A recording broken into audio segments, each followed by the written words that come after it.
So if you are a woman that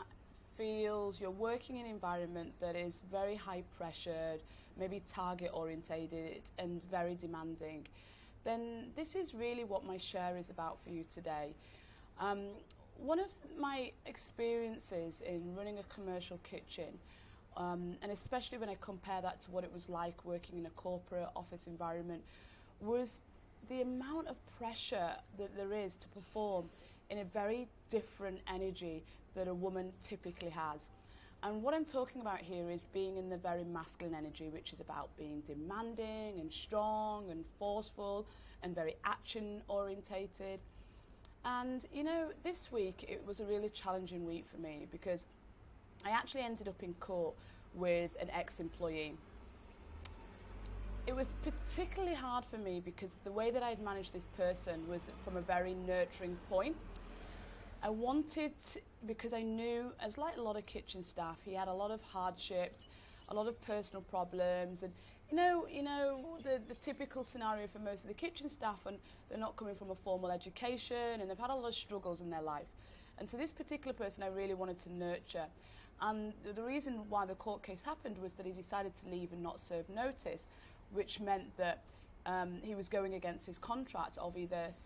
serving notice or paying his notice in full. And you know, because my style is very much to follow the formalities, but equally to think about how we can come from a softer approach and a more nurturing approach, which is, you know, very typical of the feminine traits. I was so disappointed that approach didn't lead me with the outcome that I thought it would give when I explained to him, you know, what he needed to do and why that was important, and you know, some of the consequences that came if he didn't do that. And so for that not to happen, and then obviously to end up in court, was really disappointing for me, and it felt really sad. And you know, what I learned from the court case was really quite rewarding for me, because at the court case the judge had asked him why did he think he was here, and he said to the judge that because his old boss wanted to claim for breach of contract, and that he was wrong, and that he agreed, and that he would be happy to make the settlement in full. Now really what this showed me as I walked away and I reflected was that sometimes in the short term we feel that the outcome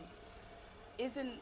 going to be achieved unless we follow that kind of forceful, like you've got to be doing that, demanding, that very masculine approach.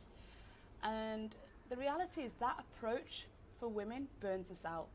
It uses our energy that we need to conserve. And because it isn't actually our natural approach, it really does push us into that burnout. And that's why it's so important for us to really consider